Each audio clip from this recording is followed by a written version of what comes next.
Boa noite. Esperando aqui as pessoas chegarem.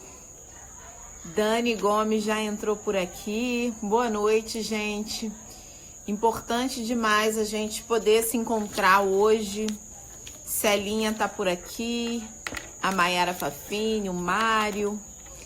Enfim, gente, o Seymour, acabei de ver que entrou. Enfim, a gente se encontrar por aqui nesse momento é fundamental. Eu me atrasei hoje porque eu estava até agora na sessão do plenário da Alerj, né? Na verdade, na sessão remota. A gente votou muitos projetos hoje e acabou que agora no finalzinho eu tive que presidir a sessão, porque quando o presidente sai, ele delega alguém para presidir no lugar dele, ele me delegou, então fiquei até agora e deleguei outra pessoa para continuar a sessão, porque não, na verdade a sessão deveria ter terminado às 18h30.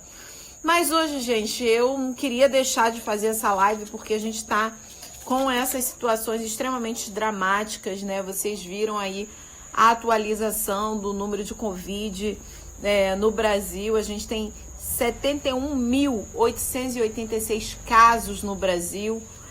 Nas últimas 24 horas morreram 474 pessoas e, concretamente, no total de mortes, a gente tem 5.017 mortes no Brasil. É claro que esse número é subnotificado, a gente não tem testagens cotidianas, falta uma estratégia que consolide o processo de testagem no Brasil e no Rio de Janeiro. Então, esses dados e uma pesquisa do G1 já mostrou que esses dados estão pelo menos furados aí em cerca de 150% a 160%, ou seja, o número pode ser muito mais assustador. E, sem dúvida nenhuma, a gente sempre fala que a gente não se deixa levar pelo número, né? Porque esses números, na verdade, são vidas, são famílias inteiras por trás desses números frios, né? São histórias de vida. Então, eu já quero deixar aqui a minha solidariedade a essas famílias que perderam seus entes queridos, mas também entendendo o nosso papel nesse lugar também de luta cotidiana, né? Sem dúvida nenhuma, quando a gente olha para cada um e cada uma com a possibilidade real, enfim, de se infectarem, porque o coronavírus é muito fatal, enfim, e a sua contaminação ela é muito rápida. A gente precisa criar condições das pessoas ficarem em casa, ficarem isoladas, que essas pessoas fiquem em quarentena, em isolamento social, sem que para isso precisam passar fome, porque é disso que a gente está falando nesse momento. Então, a gente também precisa falar do que acontece no interior do Rio de Janeiro.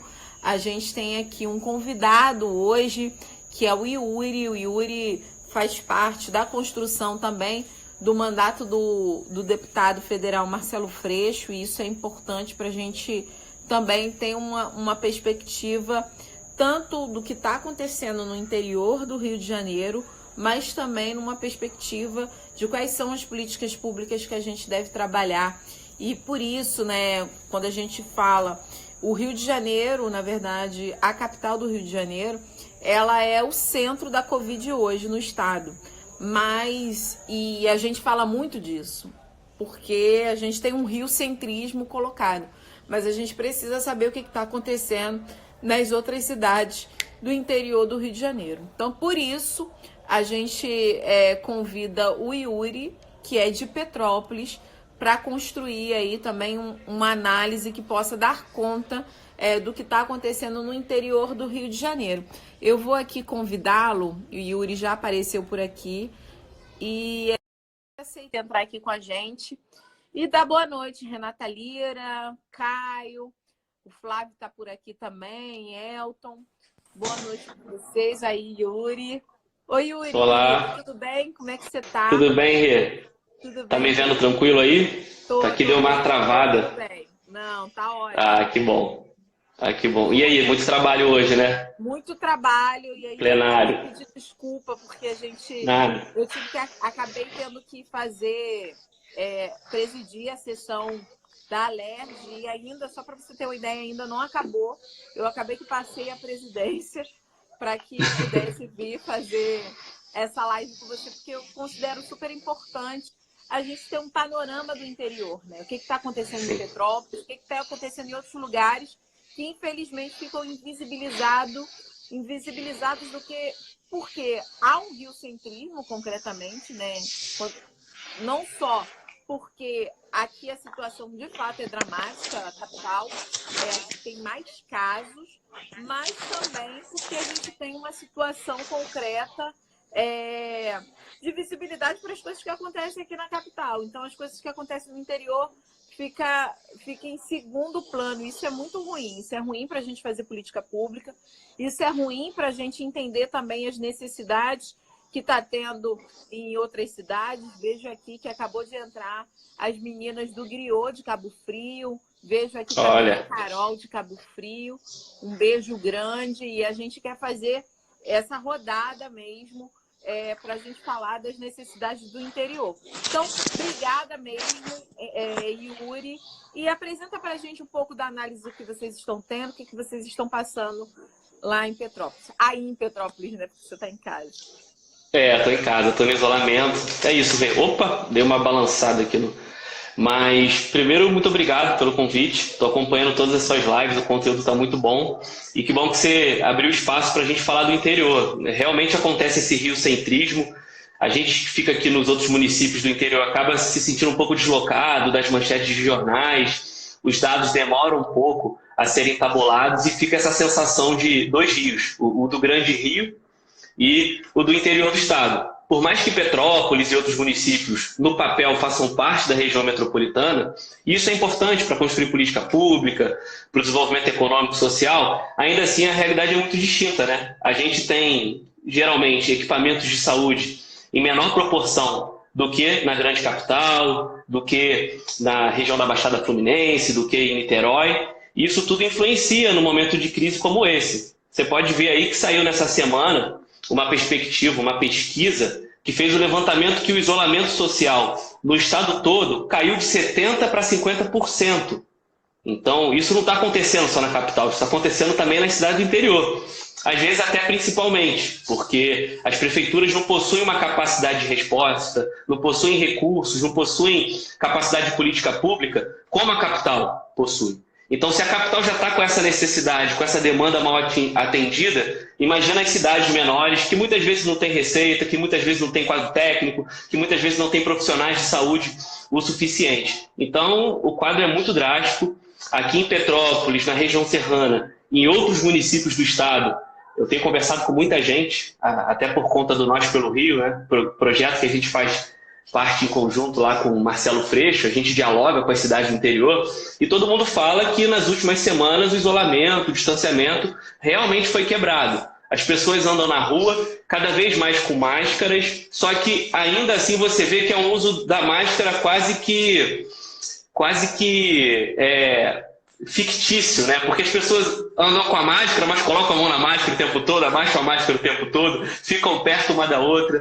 Nessa semana a gente teve aí a liberação de uma parte do auxílio emergencial, com todos os problemas que o auxílio está tendo. E o que a gente mais viu foram filas e filas na porta da Caixa Econômica Federal por todo o estado. Acompanhando pela TV aqui, eu vi que em todas as cidades da região serrana, Friburgo, Teresópolis, Petrópolis, todas elas passaram por esse problema. Aqui em Petrópolis, em específico, a Prefeitura colocou a Guarda Civil e a Defesa Civil para ajudar nesse processo, garantir ali 1,5 metro entre as pessoas na fila da Caixa, orientou e tudo mais. Porém, na maior parte das cidades, isso não aconteceu. Ao mesmo tempo, algumas secretarias de educação já estão entregando cesta básica ou entregando um cartão de auxílio para a merenda escolar. E a mesma coisa aconteceu, aglomeração em porta de escola, por mais que fosse agendado por turma, agendado por escola em diferente dia. Então, assim, parece que as pessoas não acordaram ainda para o que está acontecendo, Renata.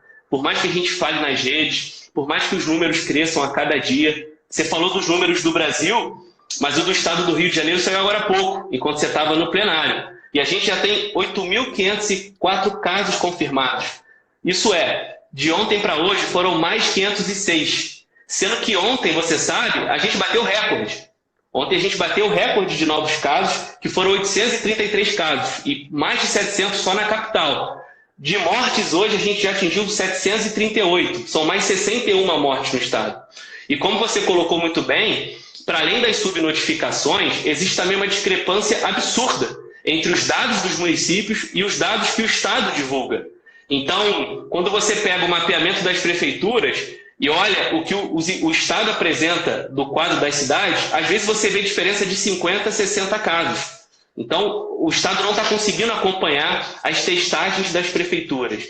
E isso faz com que a gente possa ter, de um dia para o outro, um aumento vertiginoso, um aumento absurdo. Então, está muito difícil, Renata. A gente tem que trabalhar cada vez mais com essa conscientização, mostrar para as pessoas que o pico foi anunciado entre abril e maio, e a gente nem terminou abril ainda.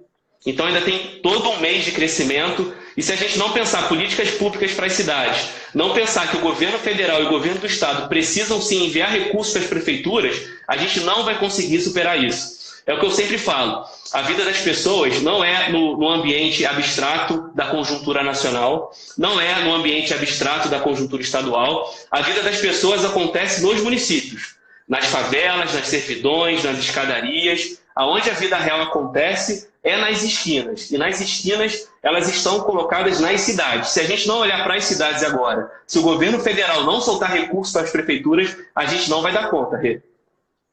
Eu acho que quando você traz essa análise, Yuri, é assim, é muito dramática toda a situação, né? Quando a gente olha, é isso, você está trazendo todos os relatos aí de como a região serrana está colocada. A gente vai ter também um papo em breve com a Carol de Teresópolis.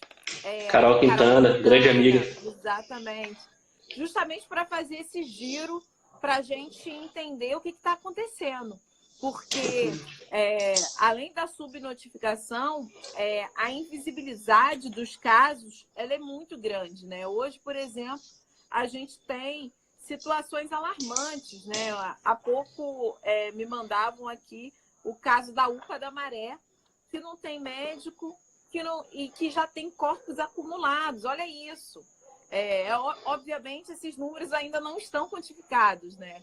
Obviamente, a gente tem, quando a gente olhou assim, um déficit de profissionais de saúde, hoje no estado do Rio de Janeiro, está beirando a 2.000 profissionais que estão aí afastados por conta das questões relacionadas diretamente ao coronavírus. Então, são pessoas que estão ali com sintomas, enfim, e outras até que já vieram a óbito, né? Concretamente, porque andei conversando com algumas enfermeiras e uma delas, uma que eu conheço bem, que é enfim, a Andréia Costa, e ela trouxe assim, uma situação dramática. Só no hospital que ela trabalha, e ela, na verdade, ela está no SAMU agora, mas trabalhou em diferentes hospitais, ela perdeu 3 médicos que ela conhecia, dois eram mulheres e um homem, e um companheiro, enfermeiro. Eu estou falando de uma pessoa que eu conheço. Eu não estou falando de uma tem pessoa... nome. Pessoa tem nome, tem endereço. De dados completamente... Não, eu conheço. Então, assim, olha o tamanho do drama que a gente está e também o tamanho da irresponsabilidade que a gente vê do poder público, né? Quando você fala, olha, o governo federal tem que liberar verba para os municípios e a gente vê o que ele tem feito de chantagem com os estados e municípios, né? Quando a gente olha a política global, o quanto que a pandemia ela também está sendo utilizada pelo governo do Bolsonaro, além dele negar a ciência, além dele negar a realidade, enfim, ficar com o povo dele, fazendo carreata, botando o povo para sair do isolamento social. A gente viu ele próprio incentivando o fechamento do Congresso Nacional, fechamento do STF nas últimas manifestações que ocorreram. Enfim, esse é um governo que a gente olha e vê claramente como o governo da necropolítica, onde ele coloca exatamente a possibilidade de morte. Então, se ele mesmo não mata, ele deixa morrer com a desassistência, e isso tem a ver com a distribuição do orçamento para todos os estados e para os municípios.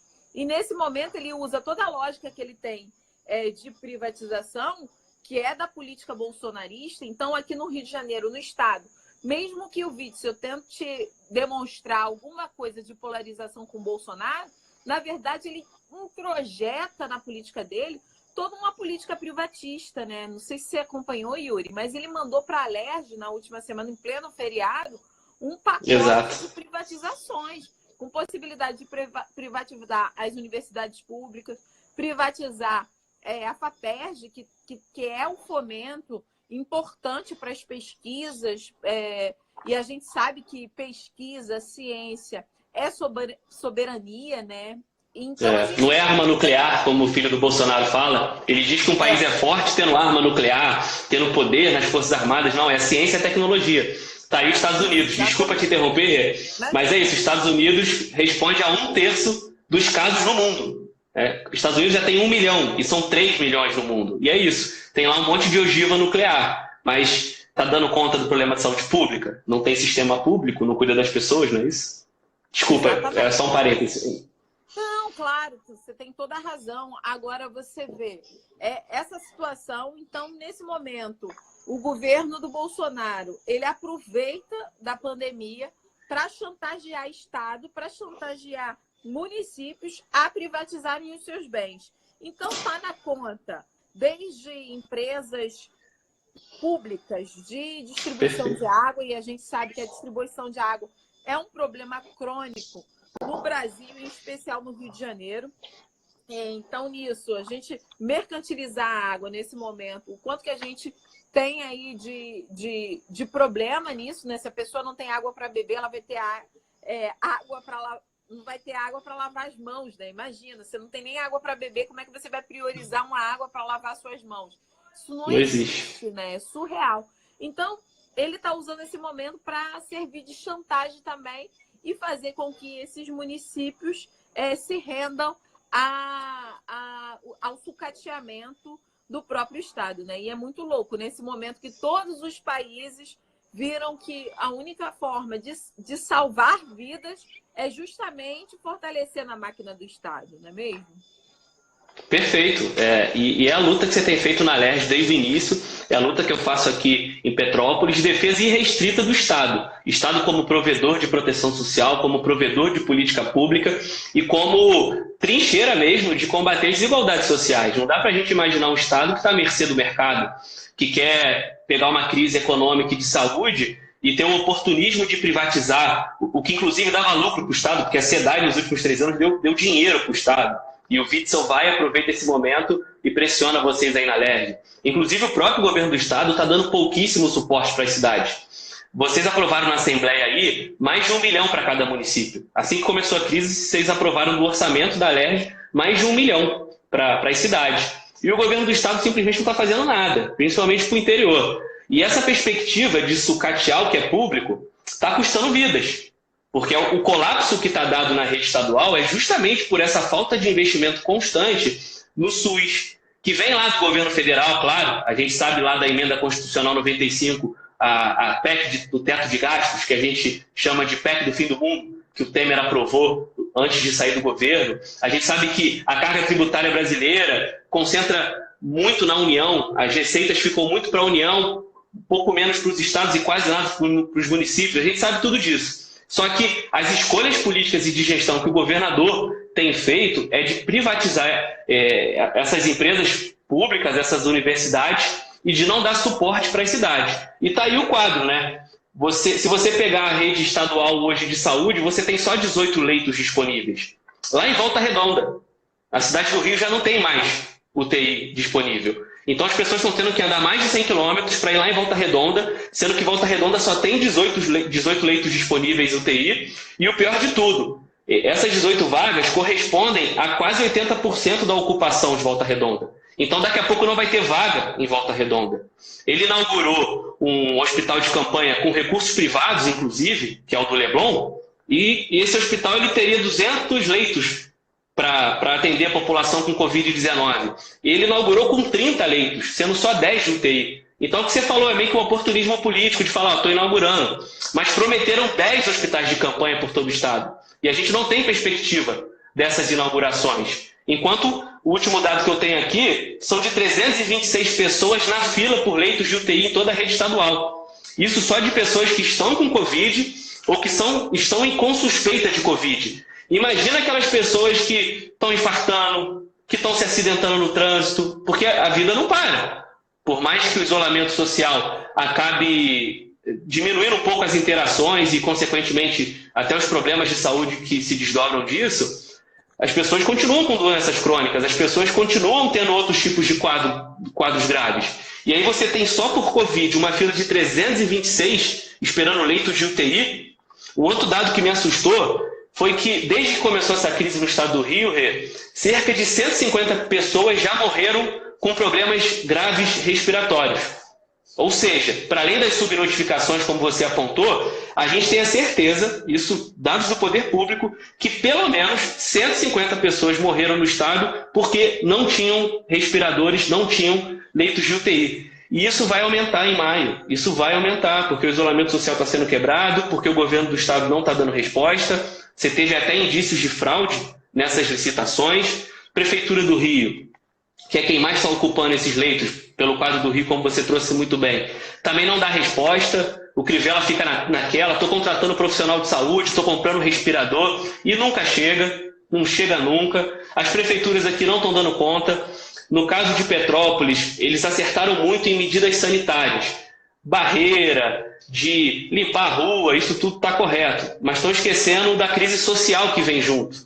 Não estão dando apoio aos trabalhadores contratados da prefeitura, tem gente sem receber, não estão olhando para os mais pobres, não estão olhando para os autônomos, para os MEIs, para os trabalhadores ambulantes. Então falta resposta. Como você falou, o poder público não está conseguindo dar resposta e, com certeza, quando a gente fala de cidade, isso é muito influenciado pela falta de postura do governo federal, pela irresponsabilidade do Bolsonaro e desse ministro da Saúde que ele colocou, que é um poste, né? Só fica lá reproduzindo o que ele fala, pela visão totalmente anticientífica que eles estão defendendo e pela incapacidade do governo do estado aqui no Rio de Janeiro, porque a gente sabe, né? O Witzel é um acidente de percurso. Então, não tem condições de governar, não consegue dar atenção para as cidades e fica nessa daí, patinando, enquanto as pessoas estão morrendo com uma fila dessa absurda de gente precisando ser tratada. Exatamente. E quando você fala do quanto o Witzel é um acidente de percurso, mas ele aprendeu direitinho com o Bolsonaro, né? O bolsonarismo é muito eficaz na política de chantagem, né? Quando você vê o que o Witzel fez com as cidades aqui do Rio de Janeiro, é absurdo. Ele enviou uma carta para os prefeitos das cidades se comprometerem com o processo de privatização das distribuidoras de água. Ele fez uma carta. Isso todos os receberam, né? Os prefeitos que não têm ainda privatizada a sua distribuição de água. E isso é muito grave, porque o que ele impõe? Exatamente o não envio de recurso para essas prefeituras. Então, nesse escopo dessa construção, ele faz um decreto que libera 30 cidades para uma circulação interna dentro dessas 30 cidades. É isso. E disse que eram só cidades que não tinham casos confirmados de coronavírus. Ora, se não está havendo teste, se a gente tem uma subnotificação real, como é que alguém pode afirmar que existe no estado do Rio de Janeiro alguma cidade que não tenha coronavírus? Então, é de uma irresponsabilidade gigantesca. A gente tem que repetir isso que nem como mantra, né? E quando você fala do que é a prioridade nacional e das outras coisas que a gente vivenciou essa semana, né? Com Moro pedindo demissão, mas a gente sabendo que ele reza exatamente na mesma cartilha do Bolsonaro, que eles são, né, faces da mesma moeda. Quando a gente olha e vê nesse momento o Witzel dizendo que quer privatizar por conta do processo de recuperação fiscal do Rio de Janeiro.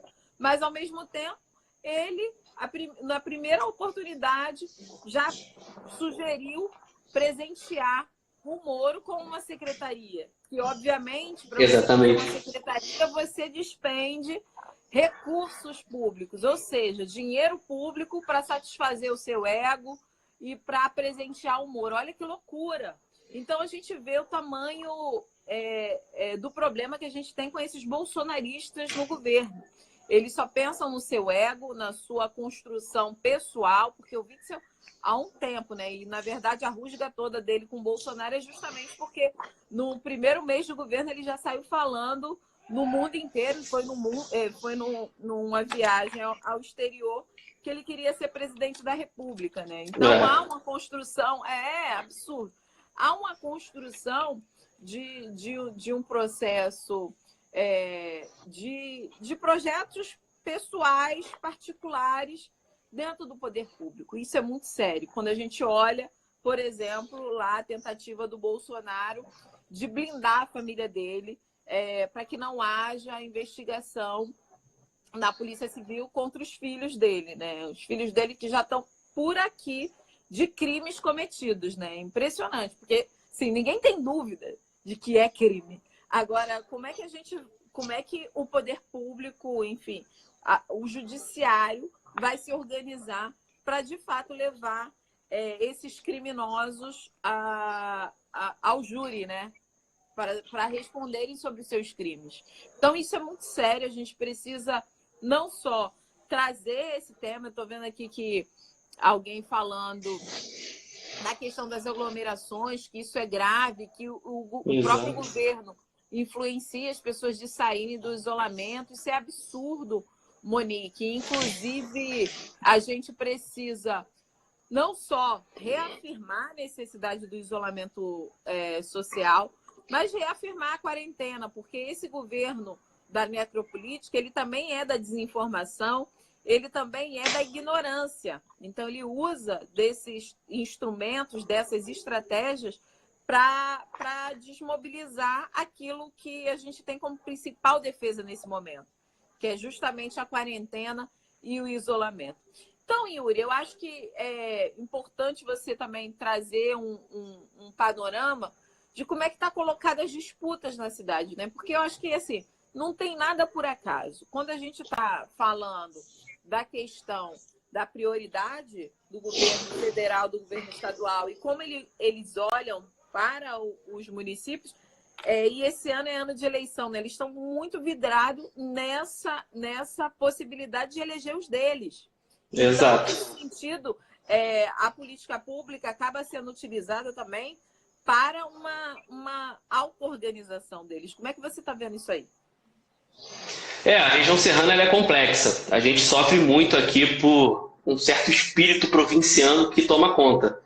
Por mais que cidades como Petrópolis, que é a cidade que eu moro, que eu trabalho, dou aula aqui, e fui candidato a prefeito na última eleição, fiquei em terceiro colocado, mas um pouquinho a gente ia para o segundo turno ali. Conheço bem a cidade, seus mais de 200 bairros, sabe? Milito mais do que da metade da minha vida, eu tenho 30 anos, milito desde os 14. Então, por mais que a gente saiba que a história de Petrópolis tenha até mesmo um traço operário, tivemos aqui grandes mobilizações no início do século passado. O próprio Prestes falou, Luiz Carlos Prestes disse, o Cavaleiro da Esperança, que as lutas de Petrópolis deveriam se espalhar por todo o Brasil. Por mais que tenha isso e seja uma cidade construída por negros, tínhamos povos indígenas que foram dizimados aqui, e até mesmo pelos colonos que vieram, que eram trabalhadores, eram europeus, mas eram trabalhadores. A gente entende que isso foi se perdendo, infelizmente, por um senso da classe política e econômica, da burguesia aqui, de um espírito provinciano. Isso fez com que o Bolsonaro tivesse 74% dos votos no segundo turno aqui. Então, estou numa cidade que a gente enfrenta uma direita muito raivosa. E eu dou, inclusive, o exemplo daquele Boçal, que é deputado federal, aquele Daniel Silveira, que é de Petrópolis. É um cara que eu tenho enfrentamento diário, que quebrou a placa da nossa querida companheira Marielle. E a gente sabe tudo que ele faz. Umas 3 semanas atrás, ele quebrou a barreira sanitária da prefeitura, pegou um carrão importado lá e arrastou a manilha que a prefeitura tinha colocado em uma das entradas da cidade para fazer com que as pessoas fossem medidas com termômetro, tentar evitar um fluxo que não fosse controlado do ponto de vista sanitário. E aí ofendeu uma grande comunidade, que é o Vale do Carangola, uma comunidade popular uma comunidade esquecida pelo poder público. E aí eu fiz enfrentamento, fiz vídeo, dei entrevista na TV, quem quiser pode até acompanhar na minha página, está ali disponível. Então, onde eu quero chegar com isso é respondendo a sua pergunta. Essa galera está muito assanhada. Essa galera quer perpetuar esse projeto de poder do Bolsonaro nas cidades. Porque é aquilo que a gente conversava no início, é onde a vida real acontece. Se essa estrutura de poder bolsonarista, agressiva, autoritária, tomar conta de prefeituras, a gente está falando de perseguição aos servidores, total fim de carreira, total valorização desses servidores e total aparelhamento da máquina pública. A gente está falando de mecanismo de segurança pública municipal, as guardas e outros órgãos de fiscalização que podem começar a agir de forma autoritária, de fechar comércio, de fechar comércio noturno, onde a juventude ocupa, de proibir atividade em praça, de aumentar, de fato, essa presença ostensiva do Estado, já que a visão deles é essa, de combater os professores em sala de aula nas escolas municipais. É algo que a gente vai sofrer censura, com certeza, porque são eles que querem a lei da mordaça, ou escola sem partido. Então, esse projeto de poder deles, se for consolidado, principalmente nas cidades do interior, a gente vai ter um prejuízo histórico, nós vamos ter um retrocesso histórico e companheiros e companheiras perseguidos. Isso é muito grave. Exatamente. Rapidinho, só para fazer um parêntese nessa figura que você acabou de citar, é muito simbólico que na briga que a gente teve ali do Moro com o Bolsonaro, para justamente livrar os cerca de entre 10 e 12 deputados bolsonaristas do Rio de Janeiro, está essa figura que você citou. Exato. Aí que quebrou a placa da Marielle. Então, a intervenção do Bolsonaro, quando o Moro mostra como prova, ele estava falando exatamente de 2 deputados bolsonaristas e entre eles está esse valentão aí que você cita. Exatamente. Que já é investigado pela Polícia Federal por conta da mobilização das manifestações pedindo pela ditadura militar, pedindo mais 5, enfim. Então, essa é uma das investigações que o Bolsonaro estava tentando evitar que fosse feita pela Polícia Federal. Então, é muito importante a gente olhar como é que as coisas vão se encaixando, né? Essa estrutura de poder é construída nas cidades. Ele foi o deputado federal mais votado de Petrópolis. Eu fiquei entre os mais votados para deputado estadual ali, tentando puxar o campo progressista, o campo popular, a esquerda, mas, sabe, é isso, conseguimos falar com muita gente, mobilizar trabalhadores e trabalhadoras, mas esses caras vieram com fake news, com WhatsApp, e ele foi um dos mais votados aqui e está na disputa do município. Então é o que você falou, ele tem um vínculo direto com essa prática do bolsonarismo, tanto que foi suspenso do Congresso. Esse deputado ele não está podendo exercer o papel de deputado federal e não faz nada pela cidade. A única coisa que ele fez durante a crise foi isso: ofender uma comunidade popular que passa por sérios problemas, abandonada, e quebrar uma barreira sanitária. Então, essa disputa é importante também para a gente perceber como os mandatários atuais vão responder. Porque essa pressão que eles fazem, tentando mobilizar os trabalhadores que estão passando por uma crise econômica, porque a gente sabe que essa crise econômica está dada. Um exemplo, aqui em Petrópolis hoje, os motoristas de vans escolares foram até a prefeitura para pedir um apoio da prefeitura. A maioria ali entende que não dá para voltar ao trabalho, que as aulas têm que estar suspensas, que o isolamento é fundamental. Mas a prefeitura não deu um apoio econômico para eles, como aconteceu em outras cidades, para esses trabalhadores autônomos, para esses MEIs. Então, esse discurso do bolsonarismo, com o comércio fechado, se o poder público não fizer política social, não olhar para quem mais precisa, não olhar para o pequeno comerciante, para o pequeno trabalhador, esse discurso idiota do bolsonarismo pode colar. Isso é muito perigoso, porque dá esse efeito que a gente percebeu, do fim do distanciamento social, das pessoas cada vez mais contrárias às políticas de saúde que são fundamentais. Então, imagina se eles conseguirem ocupar as prefeituras do nosso estado, principalmente do interior. Para você ter ideia, lá em Cabo Frio, você citou a Carol Vercais, a nossa companheira aí, lá do Mandato Freixo, ela passou por uma coisa lá essa semana que é absurda. O prefeito de Cabo Frio foi diagnosticado com Covid-19 há menos de 15 dias atrás, ou seja, era para estar em total isolamento, e o sujeito simplesmente foi na rua fazer compras, Renato. Tem foto dele andando de moto, só com uma máscara, fazendo uma comprinha no supermercado. Então, no interior do estado, a gente acompanha umas coisas bizarras dessas que parece que é de novela, né? O cara tá lá, fez um vídeo se explicando, mas já está propondo para as próximas semanas flexibilizar o comércio. Em Teresópolis, lá da Carol Quintana, nossa companheira também, o prefeito está sendo pressionado pelo Ministério Público para ampliar o número de leitos em UTI, porque ele é dessa postura de um liberal, né? De um Bolsonaro cheiroso, que a gente brinca, né? Tipo um Dória. Não, eu sou gestor, nunca fui político, mas não está sendo gestor agora, porque o judiciário está tendo que pressionar ele para ele abrir leito, porque não tem compromisso com a vida das pessoas. Então, isso tudo fica meio apagado no noticiário, e se a gente não conseguir falar pelo interior, dificilmente a gente vai ter força e capacidade para brecar esse discurso bolsonarista que é antipovo, que é antivida, que é antigente, e que se tomar conta das prefeituras, nós vamos ter que ter muita resistência e muita capacidade de sobreviver. Exatamente. Yuri, e falando de sobrevivência, né, você mostrou aí o quanto que essas comunidades mais pobres, esses bairros mais pobres aí, de Petrópolis, que também lutam para sobreviver. Né? É impressionante, né? Porque aqueles e aquelas, você citou os motoristas de van, né? Que completamente está no trabalho informal, que não tem, que precisa trabalhar de manhã para ter o que comer à noite, né? O quanto que essas pessoas hoje estão fragilizadas nesse processo também. E aí, aqui no Rio de Janeiro, a gente tem visto, porque nesses bairros mais pobres, nessas favelas, as pessoas elas já têm uma questão da sobrevivência colocada nelas, a revelia do próprio Estado, porque assim, se ela depender que o Estado chegue lá para fazer aquilo que elas precisam para a sobrevivência delas, desculpa, mas vai demorar algum tempo. Tanto é que ainda hoje, eu falei para você da questão da água. Ali quem está levando água são as lideranças comunitárias, os comunicadores populares que estão fazendo ali campanhas de conscientização. Como é que está isso em Petrópolis? Você tem visto as lideranças, enfim, a galera da cultura se movimentando? Como é que está isso? Como é que está? Tem campanhas de doação também? Explica pra gente. Aqui em Petrópolis acontece algo que é fora da realidade. Você falou muito bem da questão da SEDAI. Petrópolis já tem sua água privatizada desde o final dos anos 90. Veio o governo do PSDB, privatizou, e no Brasil, concessão, que já é uma coisa complicada, se confunde com privatização. Porque a ideia da concessão era o quê? A iniciativa privada entrar, investir, explorar e depois devolver, mas nunca devolve. É engraçado isso. As concessões são permanentes, então é privatização.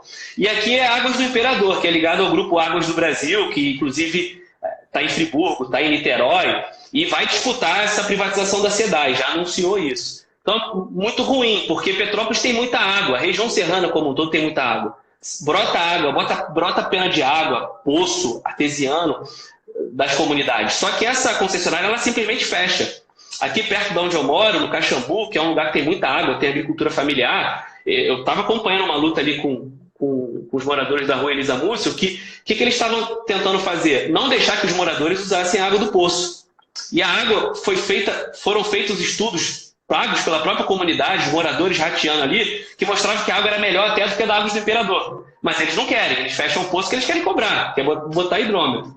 Então, até aqui que tem água em abundância, que chove o ano todo, a gente passa por um quadro que as pessoas podem ficar sem água, porque as taxas são abusivas. Se você não pagar a taxa, a taxa de religação é mais abusiva ainda. Então, veja bem, eu tenho lá uma conta de R$40. Se eu não pagar essa taxa, para religar eu tenho que pagar 200. Pô, se a pessoa não tem R$40 para pagar aquela conta do mês, como ela vai ter 200 para religar? Então, assim, é um absurdo, é contra o povo mais pobre. E aí, o que a gente percebe?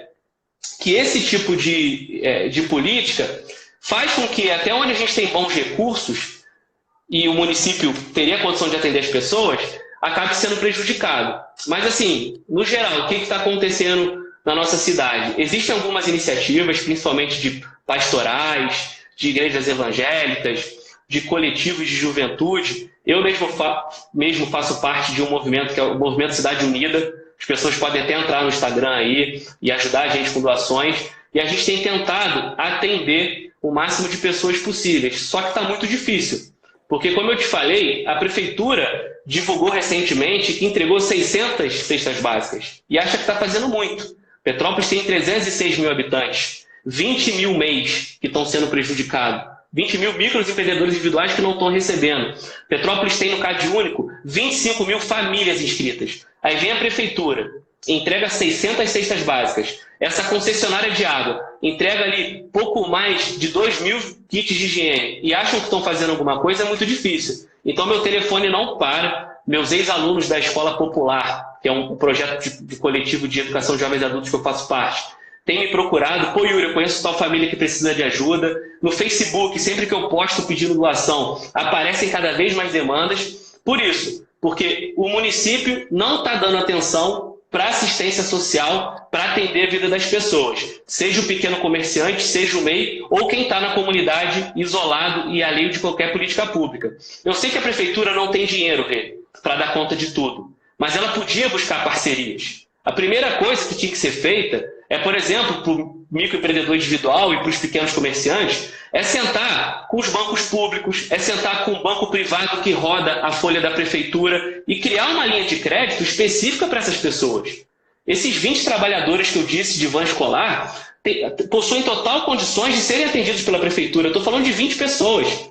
O orçamento da prefeitura de Petrópolis vai bater 1 bilhão e 200 milhões. Não é possível que não se tenha o mínimo de recurso e que não se tenha capacidade de gestão para buscar parceria para atender 20 famílias que estão precisando. Então são alternativas que a gente percebe que esses governos mais à direita, que é o caso aqui de Petrópolis, que é o caso de um filhote do Pisciani, que foi deputado estadual aí, o Bernardo Rossi, está na política há tanto tempo, entregou pouco para Petrópolis, você percebe que eles não olham para os mais pobres. Eles estão fazendo, como você disse muito bem, esse marketing eleitoral, de estou aqui, estou contra o coronavírus, estamos fazendo o possível, fechamos a cidade, e aí acertando em algumas medidas importantes, mas na hora de olhar para o povo mais pobre, de fazer política de assistência social, de olhar para os trabalhadores contratados da prefeitura e para os pequenos comerciantes e autônomos, não estão fazendo. E ficam esperando ver se essa crise passa para salvar a vida das pessoas a esmo. E a gente sabe que isso não vai acontecer. É preciso política pública, é preciso seriedade. Então está muito difícil, Rê.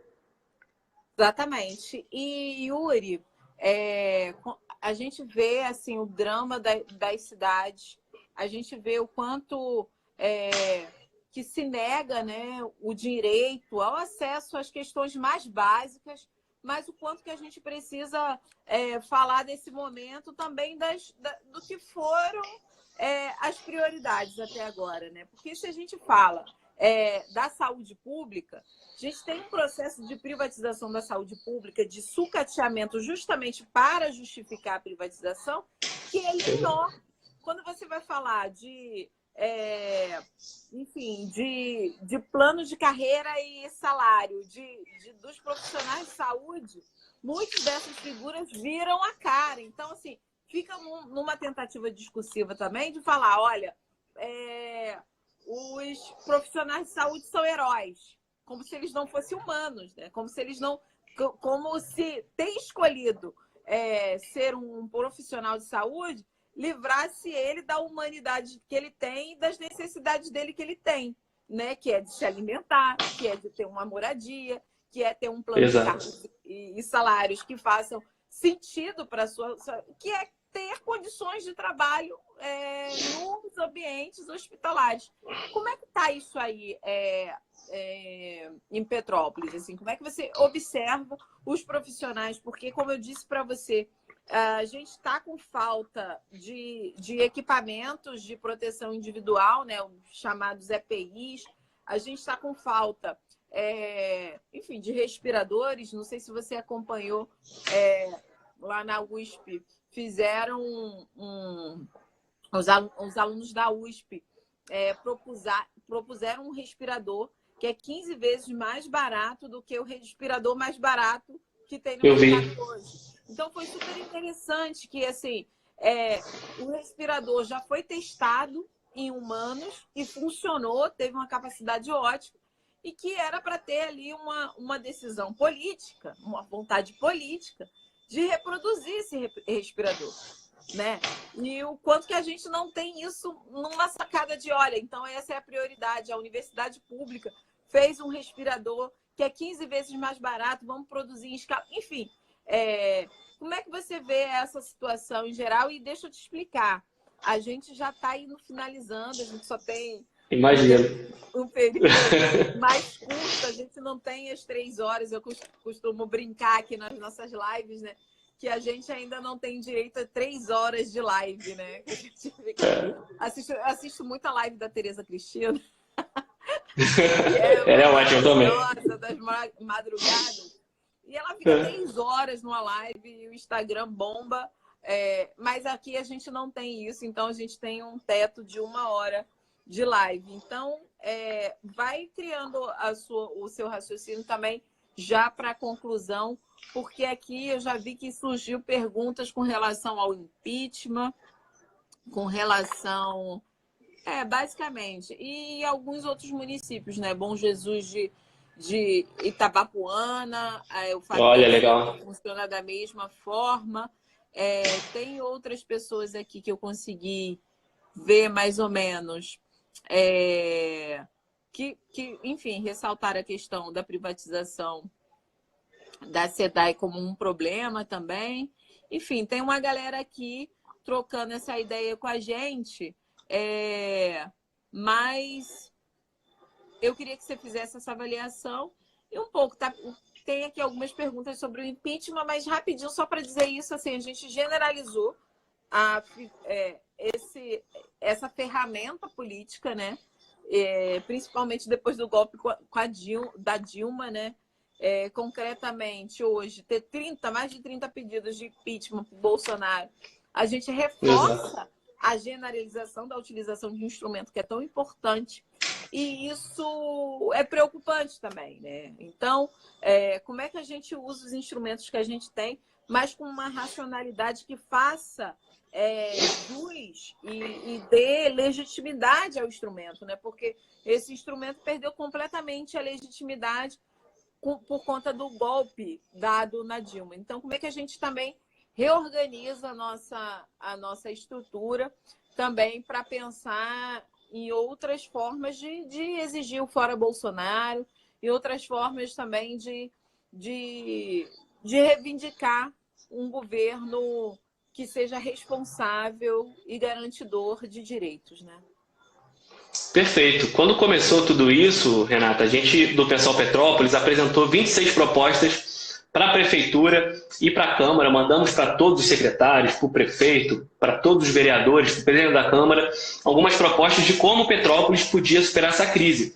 A gente até dialogou com outras cidades sobre isso, falando com o pessoal de São João de Meriti, eles criaram lá suas 26 propostas também, e outros municípios que a gente foi conversando, depois o pessoal carioca também fez as suas propostas, então a gente percebe que solução não falta. O que falta é o que você apontou, vontade política. Só que esses prefeitos, em sua maioria, não possuem a vontade política de defender a municipalidade, de pensar mais estado de bem-estar social. Então, aqui em Petrópolis, o que tem acontecido, antes de tudo, é falta de transparência.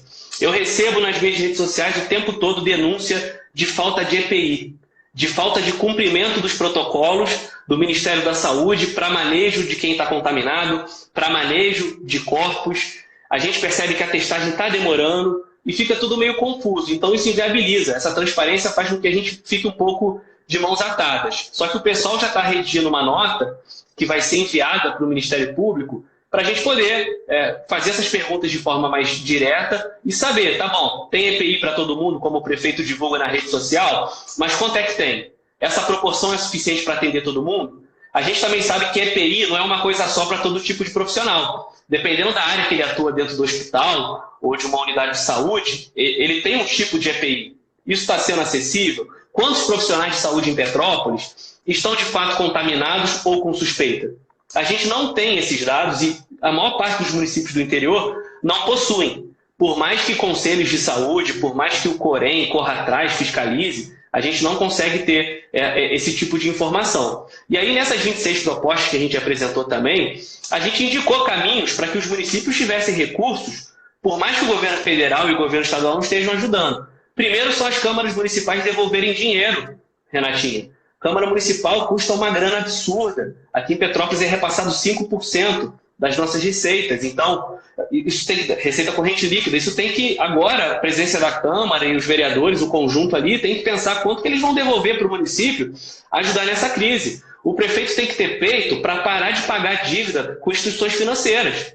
Aqui em Petrópolis, isso chega a quase 100 milhões no nosso orçamento. Então, assim, vou parar de pagar dívida, de empréstimo de outros governos e tal. E outra, se tiver que pegar empréstimo, vai ter que pegar, porque a prioridade agora é salvar a vida e garantir que a economia e a questão social da nossa cidade não seja quebrada. Depois ele faz uma gestão cortando ali carro comissionado, aumentando IPTU progressivo para as mansões que não pagam IPTU progressivo, fazendo uma justiça fiscal. A gente sabe disso tudo. Então, eles não estão fazendo porque não têm vontade política. Esse é um grande problema. Agora, essas figuras ligadas ao governo federal, como a gente citou esse deputado, e tem tantos outros aqui no interior do estado, eles também não estão fazendo nada. Eu não vi nenhum deputado bolsonarista ou da direita indo buscar recursos, indo buscar programas, indo buscar EPIs no governo federal. Eles não são soldados do Bolsonaro, eles não batem continência para o Bolsonaro. Por que eles não estão ajudando nossas cidades nesse momento? Eu te pergunto, na Leste, o que os deputados bolsonaristas estão fazendo para o estado do Rio? Além de ficar numa briga política com o Witzel, além de pensarem nas suas campanhas municipais. E nas câmaras é a mesma coisa nas cidades. Então, é muita irresponsabilidade e eu estou de total acordo com você. A esquerda, o campo progressista, precisa ter maturidade para entender o momento que a gente vive.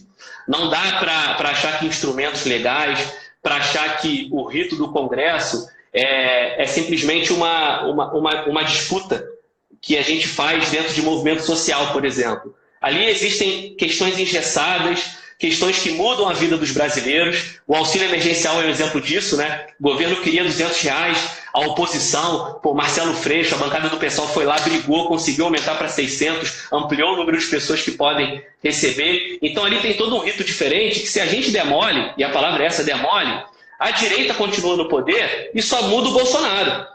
Você vê o Rodrigo Maia e o DEM com o discurso deles palatável, de que não, o Bolsonaro está tranquilo. Por quê? Eles não estão ligando que tem pessoas morrendo e as cidades estão abandonadas. Desde que a agenda ultraliberal passe, para eles está tudo tranquilo, o Bolsonaro é palatável. Então só tirar o Bolsonaro resolve a nossa vida? E o que vem depois do Bolsonaro? O Paulo Guedes, que é o que ele falou essa semana também, tudo que o Paulo Guedes falar para a economia vai ser feito. Vocês acham mesmo que só tirar o Bolsonaro vai fazer com que a agenda do Paulo Guedes de reformas contra o povo, de sucateamento do Estado vai acabar? Então, assim, muito difícil, a gente tem que ter maturidade. A gente está muito bem representado pelo Freixo, por outros companheiros e companheiras lá no Congresso, mas eu concordo muito com a sua leitura. A gente não pode banalizar instrumentos e ficar com uma esquerda que é reativa. Desde o golpe contra Dilma, a gente só reage. A direita faz algo, o bolsonarismo faz algo, a gente só reage. O que a gente precisa fazer é construir programa para o país. E na minha concepção, e aí até já passando para você, que eu sei que tem que encerrar, um programa para o país passa por um Estado mais forte, com políticas públicas atendendo as pessoas e fazendo isso através das cidades. A gente tem que mudar esse pacto federativo e garantir que a municipalidade tenha mais recursos e que as pessoas, aonde moram, possam participar dessa vida política e pressionar para que o Estado, de fato, cuide das pessoas e garanta nossos direitos combatendo a desigualdade social. Então, Renata, quero só reforçar que eu fico muito feliz, me sinto muito representado com a sua atuação na LERJ. Não é à toa que os bolsonaristas, que o Witzel te escolheram como inimiga desde do primeiro mês de mandato, tentaram caçar o mandato, você sempre combativa com pautas, através da Comissão de Direitos Humanos, ouvindo as cidades. Então, fico muito feliz e também de fazer parte do mandato do Freixo, de saber que ele também tem esse olhar para as cidades e de combater as desigualdades sociais. Não é um momento fácil para a esquerda, mas eu termino com a pergunta. Quando que foi fácil para a gente no Brasil? Quando que foi fácil para a gente no mundo dominado pelos senhores? Então, foco, ficar em casa, cuidar das pessoas e manter a postura para superar esse tempo histórico tão doloroso para a nossa geração. Venceremos, companheiro. É isso aí, Yuri. Venceremos. E é importante dizer que são muitas ações, né, do PSOL. Inclusive, a gente tem feito essa dobradinha, né, entre as ações que são apresentadas no Congresso Nacional. A gente tem feito também aqui na Assembleia Legislativa do Rio de Janeiro, inclusive a questão da renda mínima, né, da renda básica. A gente fez aqui no Rio de Janeiro, olhando, né, comparando o Rio de Janeiro com outros estados, a gente tem um índice maior de custo de vida, né? O nosso custo de vida é muito alto. Então, nesse sentido, a gente fez um projeto de lei fazendo um complemento de R$ 150 à renda básica do governo federal. Então, sairia por 650, enfim. A gente fez esse trabalho justamente... 650, 750. A gente fez esse trabalho justamente pensando no que como a gente pode também trabalhar para as pessoas ficarem em casa, né, concretamente. Então, a gente fez projetos da renda básica, como esse complemento de R$ 150 que eu disse para vocês. A gente também fez projetos que dão conta da tentativa, né, e esse já está em discussão, de não privatização da SEDAI aqui no Rio de Janeiro, porque é isso, assim, algumas cidades não são... Tem umas cidades que já têm a água privatizada, mas outras não são. E a gente precisa garantir que esse bem continue sendo público, né? O mundo inteiro descobriu que a água é um bem que não pode ser negociado. Exato. Está vendo o contrário disso acontecendo no Brasil, em especial no Rio de Janeiro. Nesse sentido, também a gente fez projetos de lei que vão para atenção, e esse projeto foi aprovado hoje, muito importante. A gente criou um programa, e é um projeto da bancada, a gente criou um programa de atenção à população mais vulnerável, né? Então, ali está colocado desde a população em situação de rua, mais a população hoje privada de liberdade, ou seja, gente que está no sistema socioeducativo e também no sistema prisional. A gente fez, nesse programa, também está previsto a construção de uma comissão de prevenção de violência contra a mulher. Isso é algo que é muito sério e que precisa de um trabalho concreto com relação a isso. Então, a gente faz quase que um programa máximo, né? Inclusive para distribuição, enfim, de alimentos para as crianças hoje que se referenciam basicamente nas escolas para poder ter uma alimentação. Enfim, a gente fez um programa máximo mesmo, e que foi aprovado hoje na LERJ, e a gente está aguardando a sanção do governo. Outro projeto que a gente conseguiu aprovar diz respeito à ocupação de prédios públicos e privados que hoje estão abandonados, uma ocupação para que possam ser centros de abrigos, né? Um debate que a gente fala tanto da ocupação desses prédios públicos. Então, a gente pôde colocar isso na pauta, e isso para a gente também é importante. A gente está aguardando a sanção do governador Witzel. Mas a gente também teve outras vitórias importantes já logo no início da pandemia, e foram projetos que teve um esforço de muitos deputados da LERJ, que foi o impedimento de suspensão, né, de corte de energia elétrica e de água. Importantíssimo. Isso foi fundamental, e foi interessante que a Light, né, aqui no Rio, entrou com um recurso dizendo que, se contrapondo, dizendo que a energia elétrica não era serviço essencial. Então, então abre mão da concessão. Devolve para o Estado, então. Já que eles acham que não vale a pena, que não é essencial, devolve para o Estado. O Estado cuida. Exatamente. Aí a LERJ recorreu e a gente conseguiu manter aí a suspensão do corte de energia elétrica. Então, tem algumas ações importantes e viáveis.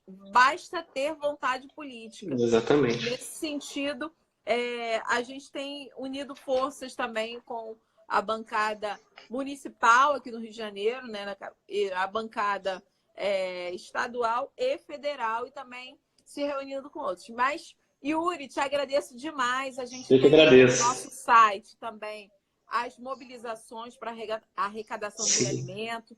A gente tem ali todos os projetos de lei que a gente já apresentou e os projetos de lei que a gente já aprovou também. E é isso. Seguimos na luta, companheiro. A gente vai sair mais fortalecido dessa. Com certeza. Quero agradecer a todo mundo que esteve com a gente até agora. Está acabando o tempo. Boa. 30 segundos finais. Então, eu quero mandar um beijo para todo mundo. Beijo, Yuri. Obrigada. E vamos seguir. Brigadão. Na luta para que a humanidade não se desumanize, né? Para a gente conseguir sair mais forte dessa situação. Beijo, Yuri. Obrigada. Beijo, brigadão. Tchau, pessoal. Valeu, gente. Até a próxima Beijão. live. Fiquem em casa e cuidem das pessoas de verdade. Isolamento social e quarentena. Tem que ficar em casa. Beijo Não tem grande. jeito. Tchau, Beijo. tchau. Valeu, Yuri. Tchau. Tchau.